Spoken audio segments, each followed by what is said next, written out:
Yeah, I'm really excited about this particular concert because the other piece on the first half is based on the paintings of Jacob Lawrence, and my piece is based on the poems of Richard Hugo. So it's kind of like we're hearkening back to this other generation of Seattle. One's a poet, one's a painter. They're both people who I've always admired.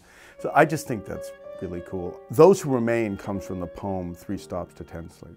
And that's really a poem which is uncharacteristic of Hugo because it really takes place like 100 years ago. It's like pioneers approaching the mountains and they think they're going to be a day away, and it turns out they're not, and things get worse and worse. Well, one thing about this piece is that it's essentially a concerto. So, I mean, you know, the orchestra plays this thing, and then there's a place that's very transparent and leaves lots of room for Bill to solo, and then he's tacit and the orchestra replies. So except for the fact that he's improvising, it's actually structured in a way that's orchestra pieces, that concertos have been structured for hundreds of years. Well, when I met Bill, we were both getting involved with a lot of music on the scene in the 80s in New York. That's just been always something we've shared. Our kids grew up together.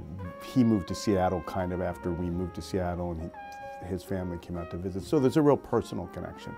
Oh, sure, I'm excited. You know, I'm also nervous. I mean, you know, and I've got a great band and a great conductor, so I'm not that worried about it, but I can't help but worry about it a little bit, right?